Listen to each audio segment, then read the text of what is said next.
So, very good morning, friends. I welcome you all to our fifth unit, which is regarding the canals and the various types of the canal designs, etc. The syllabus to you is canals, types of the canals, canal alignment, very important part. How to lay the canal, यानी from the engineering hydrological and geological survey होने के बाद में canal कैसे हमने map के ऊपर में डालना चाहिए, उसको अलाइनमेंट या डालना बोलो या लेइंग बोलो या ड्राइंग बोलो, that is called as the alignment of the canal. Very important, क्योंकि कैनल कोई रोड जैसी चीज नहीं है। रोड में कैसा है, road alignment is a specialized job, लेकिन कैनल में कैसा है, the water is being taken by the gravity.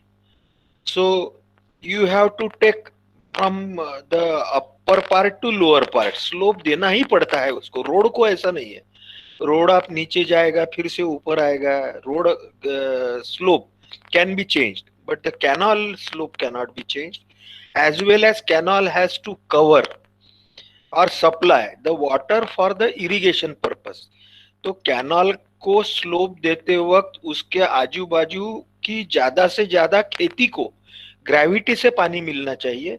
ये कैनल अलाइनमेंट में देखा जाता है, इसलिए बहुत इंपॉर्टेंट है कैनल अलाइनमेंट। क्योंकि I am also telling you from my experience point of view. Okay, तो अभी तो सिर्फ आपको थोड़ा सा ही पढ़ना है, जब आप एक्चुअल करेंगे तो और आपके ध्यान में आएगा। As like me, cross section of the irrigation canal, balancing depth, schedule of area statistics, losses in canals. उसके बाद में कैनल इन एल्यूवियल सॉइल्स, उसका कुछ डिजाइन पार्ट है, न्यूमेरिकल भी आते हैं इसके ऊपर में। और आखिरी में है लाइंड कैनाल्स, इसके भी डिजाइन प्रोसीजर्स बहुत इजी है। ज्योमेट्रिकल ज्योमेट्री और मैनिंग्स फार्मूला, फिर से ये दोनों का कॉम्बिनेशन है इसमें। तो lined canal, types of the lining, relative merits and demerits etcetera, economics of the canal lining. ठीक है, as you can see again in your screen bottom, this is the canal, and as we know that the canal is a channel.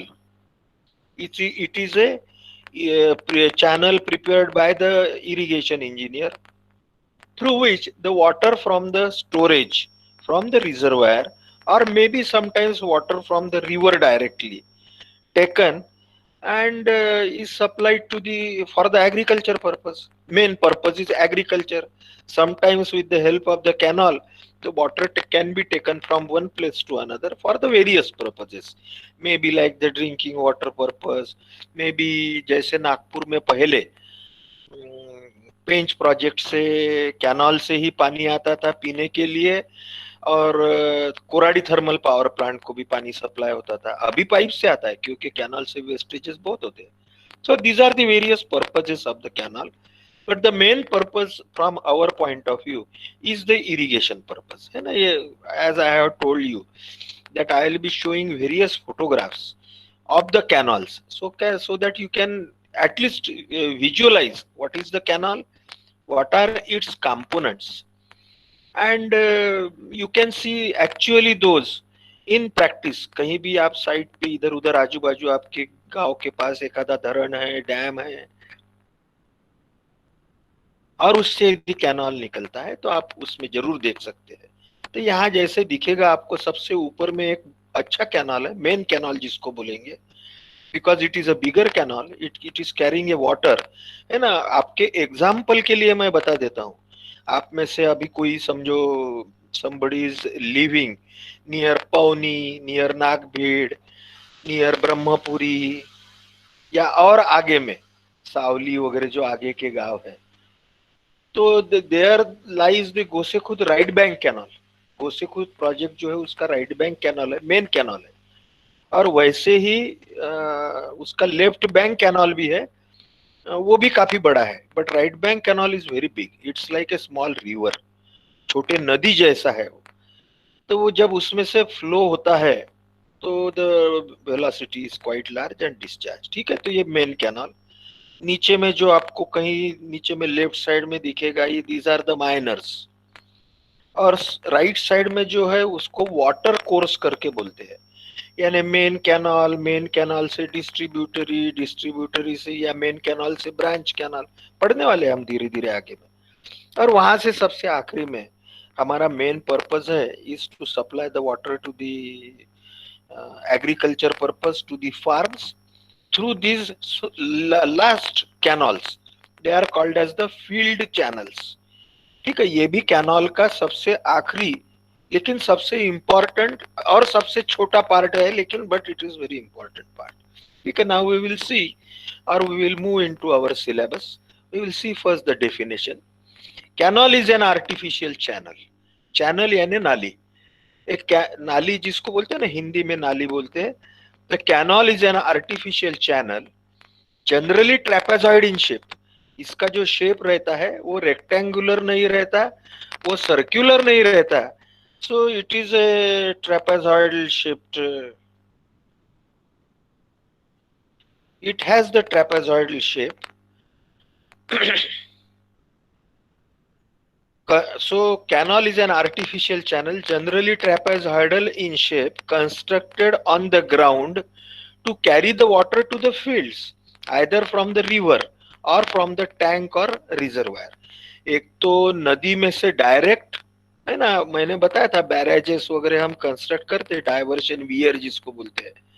तो जो नदी 12 महीने बहती है उसको नदी में से डायरेक्ट हम देते हैं, और नहीं तो फिर तो दूसरा तो हमारे पास में ऑप्शन है, वो है थ्रू द डैम्स और द रिजर्वायर्स, है ना। Dams are nothing but the walls, and due to dam what is created is the tank or the reservoir.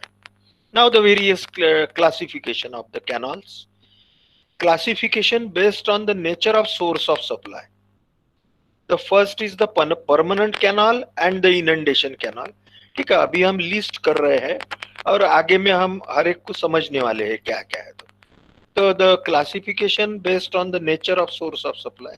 Permanent canal and inundation canal, है ना। शुरू में यदि आपने याद, if you will recollect, we have seen various types of the irrigation, wherein we have seen inundation irrigation, the storage irrigation, the permanent or the perennial irrigation. So the canals which supply permanent for the 12-month water, generally these canals are on the reservoir, they are called as the permanent canal. And inundation canals are the canals which inundate or submerge the agricultural land by diverting the water from the river, either with barrages, constructing the barrages, or when the river is flooding. At that time water is let out through these canals and the agriculture farm is flooded, or it is called as the inundated inundation canal, यानी submergence। मैंने आपको बताया था एक बार, जैसे हम एक आधी किसी चीज को पानी में डुबोते हैं तो उसको इनंडेशन करके बोलते हैं। So classification based on the financial output. The first is the productive canal and second is the protective canal, है ना। Sometimes we supply water for the electricity generation purpose, for जैसे कोराडी थर्मल पावर प्लांट को पेंच project से पानी देते हैं, so it is electricity is being produced, so productive canal. Sometimes the flood water is diverted through the canal, they are the protective canal. Classification based on the function of the canal, irrigation canal, खेती के लिए carrier canal, sometimes water is being carried from one place to another for various purposes, so carrier canal, feeder canal, है ना। एक आधे बार एक तालाब से दूसरे तालाब को पानी सप्लाई करने के लिए किया जाता है, जैसे अभी एक प्रोजेक्ट चालू है, it is under planning, that is supplying the water from Gosikhurd, जिसको वैन गंगा रिवर पे है, and it is being supplied to the river Nalganga which is in Buldhana district, है ना। हमारे में से कुछ स्टूडेंट उधर के होंगे। तो वो प्रोजेक्ट का नाम है Wainganga to Nalganga. So in this way there such canals are needed, feeder canal, navigation canal, बहुत बड़े बड़े, जैसे राजस्थान में कैनाल है, इंदिरा कैनाल है, सो या अभी गुजरात में जो बड़े कैनाल बने हैं नर्मदा सागर डैम पे, तो उसमें से ट्रैफिक भी जाती है, उसमें से नौका द्वारा एक जगह से दूसरी जगह लिया जाता है। एक सुवेज कैनाल है, आप सबको मालूम होगा, नहीं मालूम होगा तो नेट पे देखिए। तो वो sewage canal connects the both the two oceans, so the traffic is taken through those canals. Power canal, again generation purpose, classification based on the boundary surface of canal, यानी कैनाल की जो boundary है, canal के जो wetted perimeter जो है, तो वो वेटेड पेरीमीटर को हम बाउंड्री बोलेंगे, तो वो बाउंड्री सरफेस किस तरफ टाइप का है, तो उसको बोलते हैं alluvial canal, non alluvial canal क्या है हम आगे में और पढ़ने वाले ही है, and rigid boundary canals.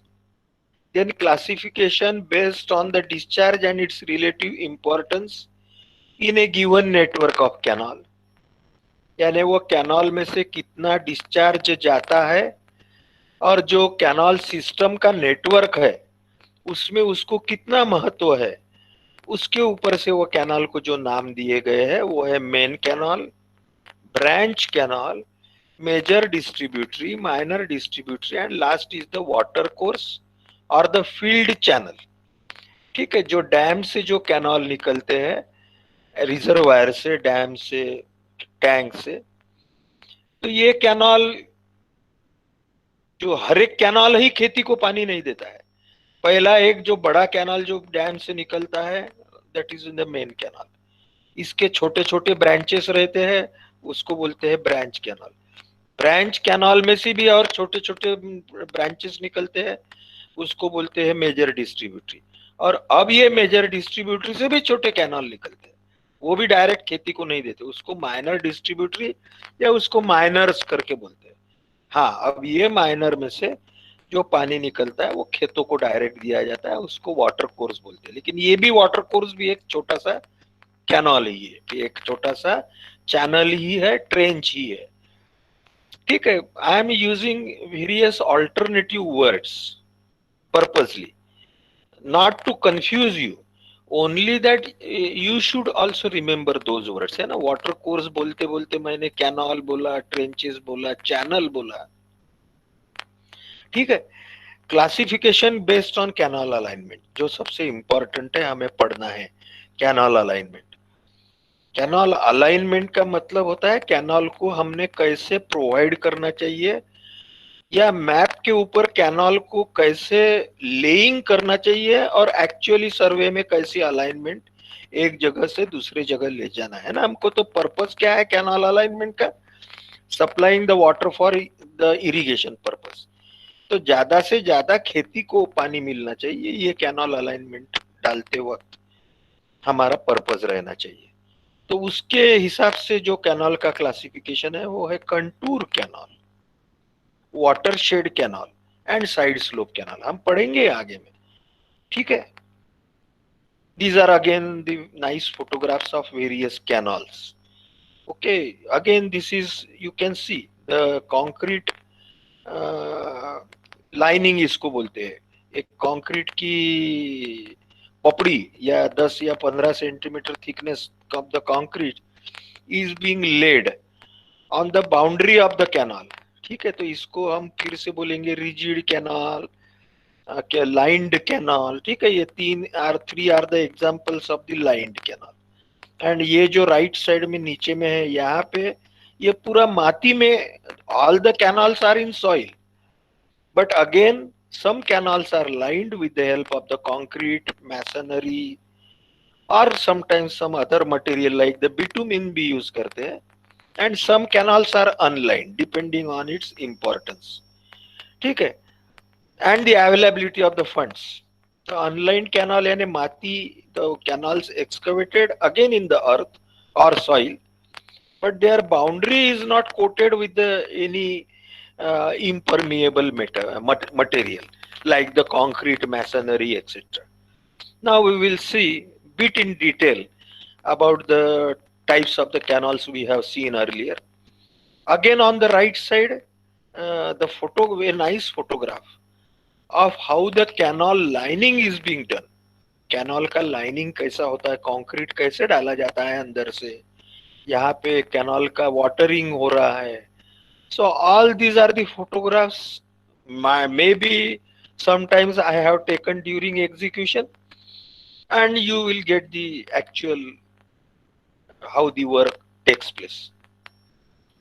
So permanent canal or the perennial canal supplies are fed by the permanent source of supply.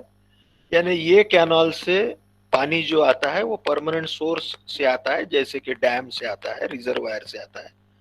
It is well made up regular graded channel. Generally it is a concrete lined channel. Has also permanent masonry works for regulation and distribution of supplies. Regulation and distribution, ये दोनों का अर्थ ऐसा होता है. Regulation means supplying or controlling the supply of water, है ना. बहुत main canal रहता है, मेन कैनाल से ब्रांच कैनाल को जाता है, ब्रांच कैनाल से डिस्ट्रीब्यूटरी को जाता है. तो हर जगह जहां जहां वो कैनाल में से निकलता है और दूसरी जगह, तो वहां एक स्ट्रक्चर देना पड़ता है, हमें एक गेट देना पड़ता है. That is called as the either head regulator और आउटलेट. ठीक है, तो वो रेगुलेशन वर्क हो गया, that regulates the water and the distribution of supplies. तो एक्चुअल खेती में जो दिया जाता है वो सप्लाई जो करते हैं, सो परमानेंट कैनाल में regulation and distribution of supplies has been done with the help of the regulator or the outlet works made up of the masonry or concrete. Inundation canal supplies from the river whenever there is a high stage or high flood stage and a depth. So high stage in the river not provided with any head work. ये directly खेती में नदी में से निकाला जाता है. Generally इसको कोई हेडवर्क या गेट नहीं देते for the diversion of river water to canal. However may be provided with canal head regulator. यानी नदी के ऊपर में कोई स्ट्रक्चर नहीं बनाते, नदी के बाजू में ही से ही कैनाल निकाला जाता है, लेकिन कैनाल के ऊपर में हेड रेगुलेटर रहता है या आउटलेट जिसको बोलेंगे, मेन इसको हेड रेगुलेटर ही बोलते हैं. The head of the canal has to be changed sometimes to suit the changing pattern of the river course. ठीक है. Head part यानी from which the water is being supplied either through the dam or maybe through the river, है ना. head हम कैसा बोलते हैं, head and tail. तो head यानी सबसे ऊपर का भाग, स्टार्टिंग का भाग कैनाल का, और tail यानी सबसे नीचे का भाग. ठीक है.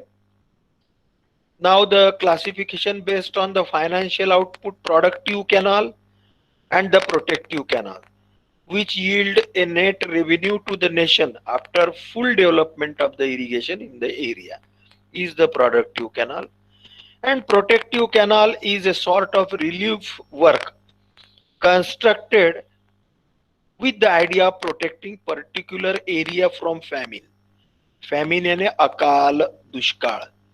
तो एखादे एरिया को पीने के लिए पानी का प्रॉब्लम है, तो canal is being provided, may be called as the protective canal. As you all know, हमारे जो जनरल नॉलेज में दो कैनाल ऐसे हैं हमारे भारतवर्ष में, और भी हो गए. हाँ, मुझे दो ही मालूम है. एक है भाखरा नानगल के ऊपर से एक कैनाल निकाला गया है, and that canal at last enters a permanent famine area of India. Bharat का जहाँ पे बहुत कम बारिश गिरती है, ऐसा जो राज्य है राजस्थान, वो राजस्थान को वो कैनाल पानी सप्लाई करता है, उसको इंदिरा नहर करके बोलते हैं. और वैसे ही एक दूसरा कैनाल है जो अभी अभी बना है, अभी है ना, पिछले 5-10 साल में. तो वो है नर्मदा सागर डैम से जो निकला है गुजरात में, and that water it supplies to the again such famine area of Gujarat, जो कच्छ बोलते हैं उसको, और फिर से वो राजस्थान में जाता है that water. ठीक है. So these are the protective canals. There may be again more canals. classification based on the function of the canal: irrigation canal, carrier canal, feeder canal, navigation, power canal. And irrigation for the agriculture, carrier besides irrigation carries water for another canal. Feeder canal feeds two or more canals, main canal, major water course. Okay. Now we will move on to the next part, which is the alluvial and non-alluvial canal. Okay. So for that purpose, the canals which passes through alluvial soil is called as the alluvial canal, and the canal which passes through non-alluvial soil is called as the non-alluvial canal. But what is alluvial soil and what is non-alluvial soil, that we will see, and then we will move on to the further classification. The soil which is formed, now this is regarding the alluvial soil. The soil which is formed by transportation and deposition of the silt through the agency of water over a course of time is called as the alluvial soil.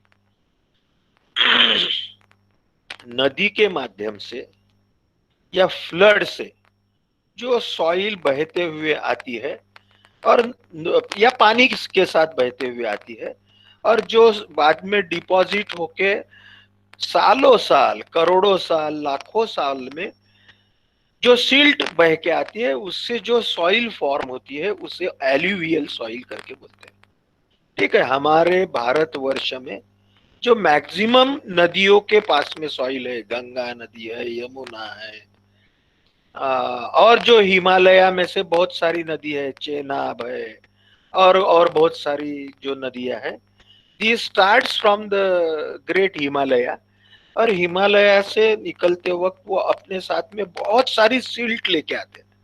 They bring lot of the silt along with them, and when this river come into the plains, hilly area से जब सपाट area में आते हैं, तो उस समय में वो जो सिल्ट अपने साथ लाते हैं, जो क्ले अपने साथ में लाते हैं, that is being deposited along the banks, और ऐसा सालों साल, करोड़ों साल से चलते आ रहा है। वो within this time period they change their banks also, और they change their flow area also. ये प्रवास में वो अपनी नदी, अपनी ओरिजिनल जगह भी छोड़ देती है। तो वो सच soils which are created due to the deposition of silt through the agency of water over a course of time is called as the alluvial soil। है ना। मैंने जैसे आपको बताया कि हमारे यहाँ पे बहुत सारे, हमारे यानी in our country we have lot of the such soil which, because our country receives good rainfall, so therefore the soil which is there in our country maximum is the alluvial soil। Okay। One of the best example of alluvial soil is the black cotton soil in our area। है ना। हमारे area में या बहुत सारे जगह पे काली माटी जो रहती है, ब्लैक कॉटन सॉइल जिसको बोलते हैं, that is the very good example of alluvial soil. या जो भी बड़े बड़े नदियों के पास में हजारों लाखों हेक्टर के जो जमीन है, गंगा है, यमुना है, और काफी बड़ी बड़ी ब्रह्मपुत्र है, इधर चेनाब है, पंजाब की नदियां है, 5 नदियां जो है, तो वो सभी नदी के, इसलिए तो बहुत उपजाऊ जमीन है। ये alluvial soil is a very fertile land। So when the canals are excavated through such soils, they are called as the alluvial canals। And as friends, you all know that canal is nothing but a hydraulic structure, because it carries the fluid or the water। It is a very good example of open channel flow। है ना। आपने शायद आपके 5th और 6th semester में पढ़ा होगा hydraulics में, fluid mechanics. So it's a very good exam. कुछ मैं उसमें से आपको लेने वाला नहीं हूँ, डरो मत। तो वो जो ओपन चैनल फ्लो है, वो that is the very good example of the this canals. और इसलिए थोड़ा वो जो फ्लूइड मैकेनिक्स है, that is applicable to this alluvial और मे बी नॉन एल्यूवियल और the rigid boundary canal, lined canal. ठीक है। The canal irrigation, direct irrigation or diversion irrigation using weir or barrages is generally preferred in such area as compared to storage irrigation। है ना। ऐसा general हम बोल सकते हैं, क्योंकि बहुत जो एल्यूवियल सॉइल है, ये ऐसी 12 महीने बहने वाली नदियों के पास में है, तो इसलिए वहां पे हम वियर और बैरेजेस कंस्ट्रक्ट करके उसमें से ये ले जा सकते हैं कैनॉल्स, जो एल्यूवियल सॉइल में से जाएंगे। जनरली नॉर्दर्न इंडिया की, जो हमारा उत्तर भारत है, तो वहां पे this soil is much more in quantity, and also in our southern part also, as I have told, black cotton soil is very good example. Now the non-alluvial soil, other than the alluvial soil, or the soil which is formed by the disintegration of the rock formation, is known as non-alluvial soil, है ना? Somewhere or other in your third sem और may B fourth same, मुझे मालूम नहीं, आपको geology है, engineering geology में ये learned about the erosion etcetera. तो क्या होता है, सालों साल, due to all this disintegrating agents like the wind, rains, and the heat, temperature, they disintegrate the rock. है ना? पृथ्वी तो, earth is basically made up of the rock. Soil is also formed due to the disintegration of the rock, maybe a alluvial soil. So disintegration of the rock results into the formation of the soil, and such soil is known as the non-alluvial soil. है ना? थोड़ा सा दो फर्क आपके ध्यान में आया होगा कि एल्यूवियल सॉइल यानी जो मैंने बताया वैसे ब्लैक कॉटन सॉइल वगैरह जो है, एल्यूवियल सॉइल इज, जो हम हिंदी में बोलेंगे काफी मुलायम रहती है, नरम रहती है, or non-alluvial soil which is formed due to the disintegration of the rock is bit rough, is bit granular. ठीक है? So this soil is bit harder as compared to our alluvial soil. ठीक है? कोई तो भी आया है भाई, तो I will allow today, तो bit late, very late. ठीक है? So this is the non-alluvial soil. I have told you just now what is the basic difference, how to differentiate, how to know. जो मुलायम माटी जो रहती है, जैसे काली माटी जैसी रहती है या उस टाइप की आपके ध्यान में आएगा, तो वो है एल्यूवियल सॉइल। और थोड़ी रफ जो सॉइल है कि जिसमें सैंड बहुत है, मुरूम टाइप सॉइल है, so that is the type which is formed due to the disintegration of the rock, due to the erosion. Okay, so therefore that is the non-alluvial soil. So property of the flow of the canals through both these soils is different, because the canal is nothing but a hydraulic structure or open channel flow. तो इसलिए थोड़ा ये differentiation यहाँ हमें पढ़ना है, क्योंकि कभी तो भी फ्यूचर में we have to provide the canals in the alluvial as well as non-alluvial soil. So therefore, regarding non-alluvial soil, alluvial soil, it has an uneven topography. Alluvial, non-alluvial soil जहाँ रहती है वहां पे टोपोग्राफी अनइवन रहती है, क्योंकि पहाड़ी part है, जनरली रॉक वगैरह जहाँ एक्सपोज रहते हैं, हार्ड रॉक, मुरूम, hard foundations are generally available, as I have told you. The rivers passing through such areas, that is non-alluvial soil, have no tendency to shift their courses.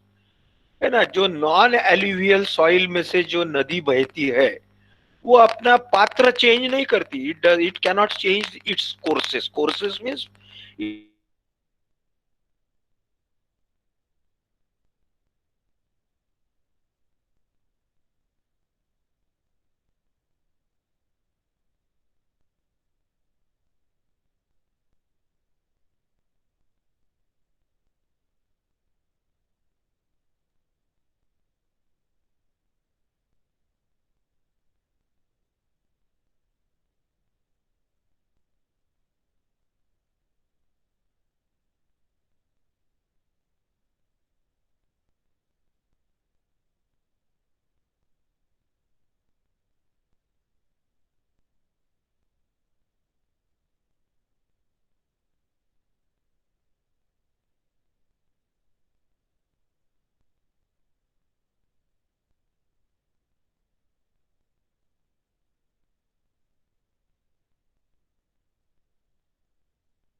Sir आवाज येत नाही आपला.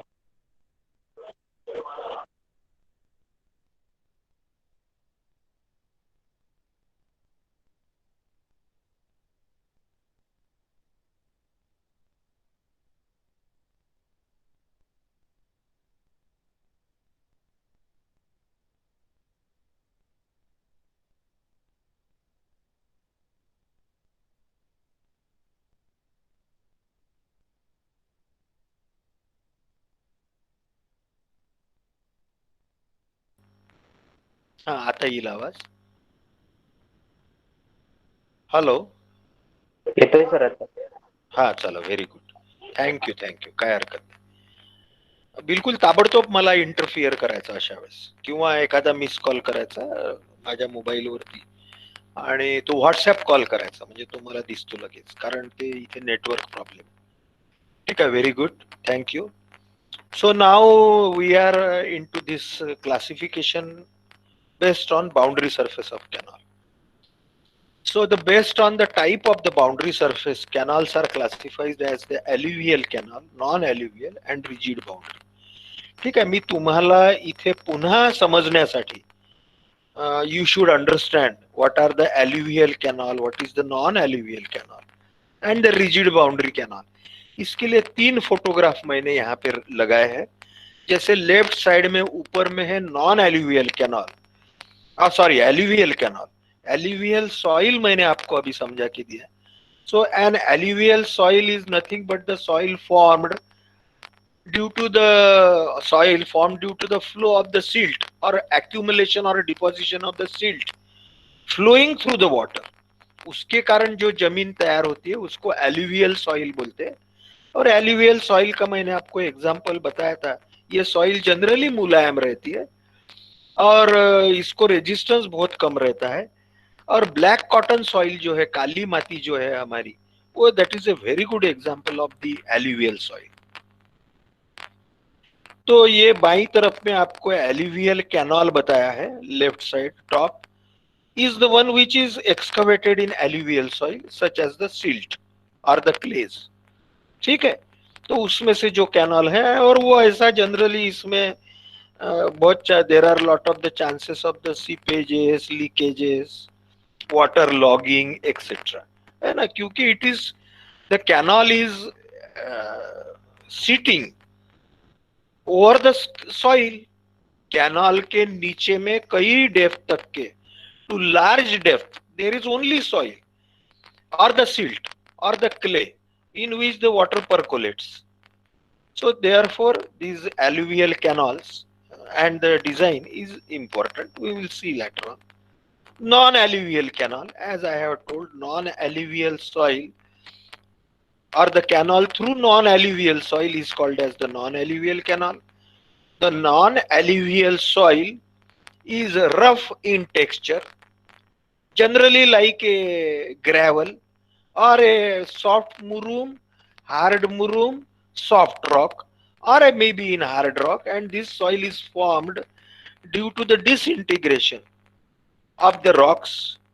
So therefore the canals which are passing through non-alluvial soil, their boundary is bit rigid. So the non-alluvial canal which is excavated in non-alluvial soils, such as the loam, it is a type of the soil, soft rock type, clay, hard soil, मुरुम और the rock etcetera. ठीक है, right side में आपको इस type का canal दिख रहा है ना. ये कैनाल जनरली इसका जो सेक्शन रहता है, हमने देखा था कि कैनाल का सेक्शन ट्रेपेजॉइडल रहता है, तो ये जनरली डिफाइंड रहता है, यानी कई सालों तक के the canal shape remains in its original form, trapezoidal, क्योंकि इसमें पानी के साथ में इरोजन कम होता है. लेकिन canal in alluvial soil, they cannot remain in the trapezoidal form. On the contrary, with the time it gets converted into semicircular form. उसका जो वेटेड पेरीमीटर रहता है, या जो गीला जहां से पानी बहता है, वो जो पेरीमीटर है, पेरीफेरी है, वो सेमी सर्कुलर हो जाती है. उसको रेजिम फ्लो करके वगैरह बोलते हैं, वो हम पढ़ेंगे बाद में. to avoid the problems of the losses through the canals. We will be seeing various losses through the canals. Maybe through the alluvial soil or maybe through the non-alluvial soil. The canals are lined on their periphery with the help of the various non-erodible material like the concrete, masonry. Such canals are called as the rigid boundary canals. The rigid boundary canals are those which have rigid sides and rigid base, such as the lined canal. या एखादे बार बहुत बार हमारे यहाँ canal जब hard rock में से जाता है ना, बहुत जगह ऐसा होता है, बिल्कुल काले पत्थर में से जाता है वो, क्योंकि कैनाल अलाइनमेंट हम जब ले जाते हैं तब वो हमारे it is in our purview, तो वो अवॉइडेबली और अनरिक्वायर्ड, लेकिन वो हार्ड रॉक में से हमें ले जाना पड़ता है. सो वो रॉक में से भी जब कैनाल ले जाते हैं तो that we can call it as the rigid boundary canal. ठीक है, again a very good photograph of the canal. Don't only see the canal, you can see the adjoining land also, है ना. बहुत canal में adjoining जो soil है या land है वो नीचे दिखेगी आपको, कहीं कहीं कैनाल को फ्लशिंग दिखेगी. तो what should be the causes that keep on learning or keep on thinking, I will explain you. लेकिन आपको मैंने एक डायरेक्शन दे दिया कि भाई एक्सक्यूज मी, ऐसा क्यों है भाई. इतने कैनाल के फोटोग्राफ मैं आपको बार बार बता रहा हूं, तो कई फोटोग्राफ में ये वाटर सरफेस जो है तो वो that is almost flushing to the adjoining land, बाजू की जो जमीन है. और कुछ इसमें कैनाल बहुत खोली में से जाते हुए दिखता है और बाजू की जमीन काफी ऊपर दिखती है. कभी कभी कैनाल ऊपर में दिखता है तो जमीन काफी नीचे में दिखती है. तो ये किसके क्यों होता होगा ऐसा. तो ये सब कैनाल अलाइनमेंट के ही ऊपर में वो हम धीरे धीरे पढ़ते जाएंगे.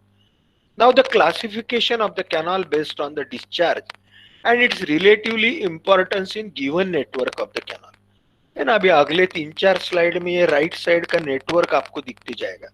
यहाँ पे आपको दिखेगा एक रिवर बह रही है, उसके ऊपर में structure for the river water diversion, है ना. एखादा स्ट्रक्चर या डैम वगैरह बनाया है, डायवर्शन हेडवर्क है, और यहाँ से कैनाल निकला है, कैनाल हेडवर्क है. कैनाल हेडवर्क यानी मैंने बताया कि जो कैनाल में से पानी जाने के लिए जो हम गेट्स वगैरह प्रोवाइड करते हैं उसे कैनाल हेडवर्क करके बोलते हैं. हम आगे में ये भी स्ट्रक्चर पढ़ने वाले हैं, लेकिन धीरे धीरे अभी हम as we are entering into the canals we should know all this things. एखादे डैम में से भी कैनाल में पानी छोड़ा जाता है या नदी से भी पानी छोड़ा जाता है, तो वैसे अपने आप नहीं आता है. आपको एखादा स्ट्रक्चर, एखादी दीवार वहां खड़ी करनी पड़ती है और उसके ऊपर एखादा दरवाजा लगाना पड़ता है, लोहे का गेट रहता है, उसको ऑपरेट करके, ऑपरेट यानी उसको ऊपर उठाना या नीचे डालना, उसके लिए व्हील रहता है और वहां से वो पानी छोड़ा जाता है.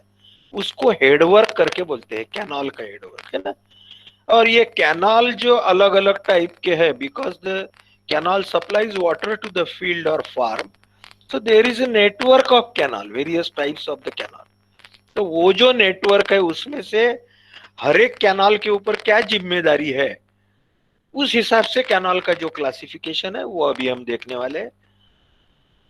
The main canal, branch canal, major distributary, minor distributary and water course, है ना. धीरे धीरे main canal generally carries water directly from the river और द रिजर्वायर, है ना. मैंने यहाँ पे एरो भी बताया है.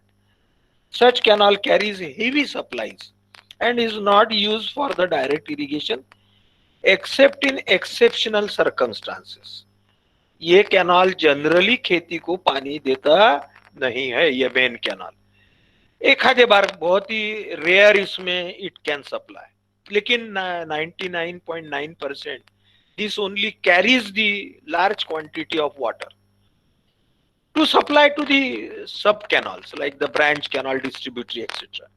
Main canal act as a water carrier to feed supplies to the branch and the major distributaries. अब आगे में हम चलते हैं ब्रांच कैनाल. फिर से फोटोग्राफ वही है, यहाँ पे आपको with the help of the arrow the branch canal is shown are the branches of the main canal में से जो और छोटे छोटे नहर निकलते हैं, ब्रांचेस निकलती है, उनको ब्रांच कैनाल बोलते हैं। इन आइदर डायरेक्शन है ना, दोनों साइड में, आइदर राइट डायरेक्शन और left direction, taking of at regular intervals, on regular intervals, यानी 500 मीटर में, 1000 मीटर में एक, depending on again the command area. Please again recollect the word command area. Command area is nothing but the land or the area which is irrigated by the irrigation project or by the canals. So that is called as the command area. है ना, command area, gross command area, culturable command area, ये अभी हमको बाद में लगने वाले हैं वर्ड्स। हाँ, तो ये आप धीरे धीरे रिकलेक्ट करते जाइए। So these are the branches which takes off from the main canal. In general, branch canal also do not carry out any direct irrigation, but at times direct outlets may be provided. Branch canal का भी काम है कि और इसमें से पानी distributary को सप्लाई करना। तो ब्रांच कैनाल जनरली खेती को डायरेक्ट देते नहीं है, बहुत एक्सेप्शनल केस में एक आधे बार अभी कोई दूसरा हम कैनाल नहीं निकाल सकते तो ब्रांच कैनाल से दे सकते हैं। They are usually feeder channels for the major and minor distributary. Generally their discharge is 5 cumecs. ठीक है, ये कोई ऐसा ये नहीं है, बड़ा भी रह सकता है, लेकिन 5 क्यूमेक्स का जनरली इसका डिस्चार्ज रहता है, उस हिसाब से उसको हम डिजाइन करते हैं। Major distributaries again take off from the branch canal. They may also sometimes take off from the main canal, यानी ये डिस्ट्रीब्यूटरी मेन कैनाल से भी निकल सकती है, ब्रांच कैनाल से भी निकल सकती है। And generally is and discharge is generally lesser than branch canal. They are real irrigation channels in the sense that they supply water for irrigation to the field through outlets provided along them and their discharge varies from 1/4 to 5 cumex। ठीक है, तो ये जरा major distributaries और minor distributaries अभी हम आगे में पढ़ेंगे। माइनर डिस्ट्रीब्यूटरीज या इसको माइनर्स भी बोलते हैं। Take off from the branch canal from distributaries, their discharge is usually less than 1/4 cumecs and they supply water to the water course, यानी खेती में से जो हमारी छोटी छोटी नालियां है उसको ये पानी सप्लाई करते हैं थ्रू द आउटलेट्स। लेकिन इनको भी, ये जो माइनर्स है, ये माइनर को भी एक आउटलेट या एक आधा गेट रहता है, उसमें से ही वो डिस्ट्रीब्यूशन सिस्टम में पानी देते हैं, खेती को पानी देते हैं। ठीक है, और सबसे आखिरी में जो है वो है आपकी वाटर कोर्स और द फील्ड चैनल। ठीक है, जैसे यहाँ पे मैंने राइट साइड में फोटोग्राफ बताया है, is a small channel which ultimately feeds the water to the irrigation field. Again, depending upon size and extent of the irrigation scheme, a field channel may take off from the distributary or minor. Sometimes it may even take off from the branch canal for the field situated very near to the branch canal. है ना, हमारा purpose क्या है? Ultimate purpose is supply water to the agriculture. यदि एखादी खेती main canal को लग के है, ब्रांच कैनाल को लग के है, डिस्ट्रीब्यूटरी को बिल्कुल लग के है, तो उसको भी हम वाटर कोर्स निकाल के आउटलेट देके पानी दे सकते हैं। Ultimately every drop of water is to be used for irrigation purpose is the principle और is the theme of irrigation work. ठीक है, ये फिर से एक स्कीमेटिकली बताया, रिवर है, उसके ऊपर डैम कंस्ट्रक्ट किया है, बैराज है, ये मेन कैनाल निकला, ब्रांच कैनाल निकला, डिस्ट्रीब्यूटरी, माइनर, माइनर में से all this water courses, and this is the field, यानी एग्रीकल्चरल फील्ड और फार्म, एक्चुअली खेती को जहां हमें पानी देना है। ठीक है, हर जगह पे आउटलेट्स हो गए। Again schematically it is being shown. Now we are coming into the very important part which is regarding the canal alignment, and in which the various types of the canals are also classified. So classification based on the canal alignment. They are the contour canals, watershed canal. And the third one is side slope canal. ठीक है, अभी ये जो एक मैंने sketch बताया है, ये इसके ऊपर में आपके स्क्रीन के ऊपर में, ये आपको अगले 4 5 6 7 स्लाइड में दिखेगा, बहुत इंपॉर्टेंट है। ये आपके पुनमिया में से या कोई टेक्स्ट बुक में से है। So this will explain you what is the contour canal, what is the watershed canal, and what is the side slope canal with respect to the contours shown। Contour जो बताए गए हैं उस हिसाब से।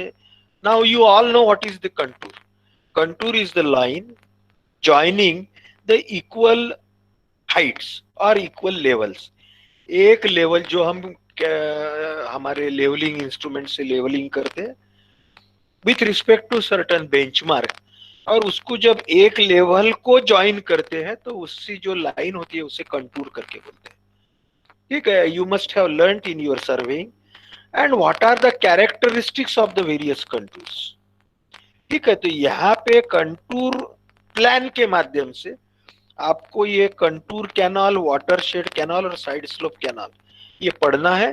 तो इसलिए bit knowledge of the contours is very important, that the orientation of the contours can how explain which is the ridge, which is the valley, okay, or which is the sloping ground. All this is shown with the help of the contour। एखादे photographer जैसा हम civil engineer को यह contour पढ़ते आना चाहिए।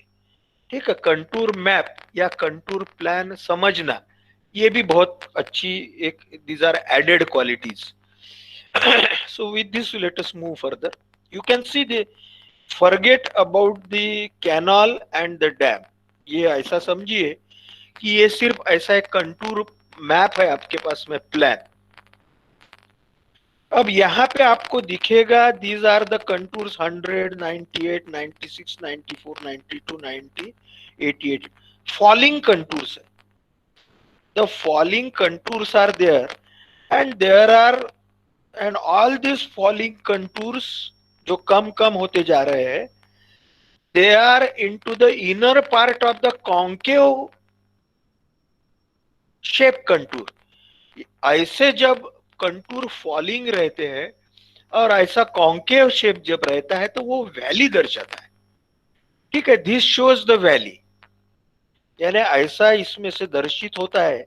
यदि नदी नहीं भी बताई रहती, रिवर, तो भी there is some certain falling slope in in this ground, ऐसा यह कंटूर बताता है। तो उसमें से डेफिनेट जब फॉलिंग स्लोप रहता है तो पानी बहेगा उसमें से, तो उसमें से नदी रहती है। सो नदी जब रहती है तो उसके कंटूर इस तरह से बताए। नदी नाला जो भी रहता है जहां पे फॉलिंग स्लोप है तो ये ऐसा बताता है। और इसके बिल्कुल विपरीत जैसे बाजू में है, the contours are there but they are also falling, यानी 100, 98, 96 etcetera, but the lowest contour is in the convex part. ये कॉन्केव हो गया है ना, कॉन्वेक्स और कॉन्केव आपको पता है, और ये कॉन्वेक्स पार्ट है, यानी कंटूर फॉलिंग है लेकिन ऐसे शेप में है, तो वो वैली नहीं बताता, वो रिज बताता है। यानी रिज यानी एखादा ऊंचाई का जो पार्ट रहता है पहाड़ का, या एखादी जो जहां स्लोपिंग ऊंचाई जो रहती है तो उसको रिच करके बोलते हैं पहाड़ी। तो कंटूर ये बताता है। जैसे फिर से अब ये कंटूर हो गया, तो again this is the concave, concave part. तो इसका मतलब ये फॉलिंग ग्राउंड है ना। कंटूर लेवल तो दिया है 86 के लेके तो 100, तो this is the falling level and bit a type of the valley is there. बहुत शार्प वैली नहीं है क्योंकि कंटूर बहुत शार्प टर्न नहीं हुए, लेकिन स्मूथ वैली जरूर है। फिर से इसके बाजू में जो है ये फिर से स्मूथ रीज बताता है। So in this way I think you all must have understood the how the contour can be read, contour कैसे पढ़ना है ना। इसके ऊपर में लगे तो आप आज घर में बैठने के बाद कहीं तो भी give a thought over it और search in your survey book etcetera, है ना। मैंने यदि पढ़ाया होगा उस टाइम में, शायद आपको नहीं पढ़ाया, नहीं तो मैंने आपको टोपो शीट वगैरह दिया होगा यदि आपको पढ़ाया होगा तो। और उस पर से, क्योंकि अब कंटूर पढ़ना ये भी हमारे इंजीनियर के लिए एक अच्छी क्वालिटी है, ठीक है। Like a photographer we should visualise where is the valley, where is the ridge, where is the valley, where is the flatter ground. एक आध बार कंटूर एकदम पैरेलल रहते हैं एक में को, बहुत ज्यादा उनमें डिस्टेंस रहता है दो कंटूर के बीच में, 100 और 98 में काफी डिस्टेंस है, तो इसका मतलब अच्छा स्लोपिंग ग्राउंड है, फ्लैट ग्राउंड है। या बहुत बार एक आधे बार काफी दूर दूर कंटूर रहते हैं, कंटूर इंटरवल जिसको बोलते हैं, सो दैट ऑल्सो शोज। एक आधे बार बहुत पास पास में कंटूर रहते हैं, 100 को एकदम लग के 98, 98 को 96, 94, 90 एक्सेट्रा, तो इसका मतलब एकदम स्टीप है, एकदम फॉलिंग ग्राउंड है। एक आधा क्लिफ जब रहता है, कड़ा जिसको बोलते हैं पहाड़ के ऊपर में, तो वहां पे तो जैसे कोई सभी कंटूर एक जगह मिल गए हैं ऐसे दिखता है। तो try to visualise this things, okay. So just 1 minute I will take and I will explain you the contour canal. Canal का पर्पस क्या है? The purpose of the canal is supply the water for the agriculture fields or the farms. तो canal जो the canal alignment, अभी है canal हम ले जाते हैं, हमारे इंजीनियर की जवाबदारी है कि एक आधे धरण में से कैनाल निकालना और वो कैनाल ऐसे उसको बनाना, ऐसे उसको एक्सकवेट करना ताकि मैक्सिमम खेती को वो पानी दे सके। When the canal starts from the dam or reservoir or from the river,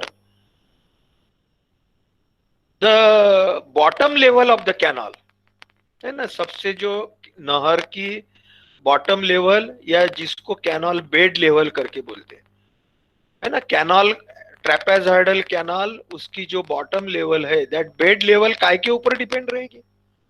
that bed level at the beginning depends on the bed level either of the dam, यानी डैम में से जो पानी निकल रहा है उसकी जो कैनाल को हमने जो लोएस्ट लेवल दिया है कैनाल में से पानी निकालने के लिए, या डैम की जो बेड लेवल है वो बेड लेवल से हम पानी सप्लाई कर सकते हैं, या रिवर की जो बेड लेवल है वहां से वो लेवल से हम पानी सप्लाई कर सकते हैं। अभी के लिए हम सिर्फ इतना समझते हैं कि the bed level of the outgoing canal either through the river or to the dam will depend on the bed level of the dam or bed level or the river bed level of the river or the dam। ठीक है, ये तो चीज सबके ध्यान में आ गई होगी। तो उस हिसाब से हमारा कैनाल यहां से पानी लेके निकलेगा और इसको पानी अभी आगे में सप्लाई करना है। तो कैन दिस कैनाल, ये चीज यदि आपके ध्यान में आई होगी तो, कि कैनाल का स्टार्टिंग का बेड लेवल जिसे सीबीएल करके बोलते हैं, canal bed level, that canal bed level at the beginning that is from the outlet of the river और from the dam will depend on the bed level of the river और the dam. जितनी क्या river की bed level है और dam की bed level है, वहां से कैनाल का बेड लेवल रह सकता है कम से कम। ज्यादा से ज्यादा और क्या है आगे में देखेंगे हम, लेकिन कम से कम that will be the canal bed level at the beginning. तो उसको यदि ग्रेविटी से आगे में एक पानी सप्लाई करना है खेती को, तो नेचुरली जो ग्राउंड लेवल है जहां पे पानी ले जाना है, that must be above the canal bed level, that must be below the canal bed level. Canal bed level है उससे वो नीचे रहेगी जमीन, तो ही उसको पानी हम दे सकेंगे, है ना। So keeping this point in mind, the contour canals are taken. Contour जो रहता है एखादा, वो कंटूर को, क्योंकि पहले हम सर्वे करते हैं, कंटूर्स प्लॉट करते हैं और फिर उधर उसमें से कैनाल अलाइनमेंट हम ड्रॉ करते हैं उसके ऊपर में, जिसको कैनाल अलाइनमेंट डालना करके भी बोलते हैं कागज के ऊपर में। तो उस हिसाब से canal is being aligned along the contours so that the water should be supplied to the maximum land which is below the CBL, canal bed level के नीचे में जो है। अब इसमें हमें कैनाल को उतार भी देना है, एक जगह से दूसरे जगह पे ले जाना है, तो canal cannot be taken with one contour। So with this knowledge we will continue in our next lecture।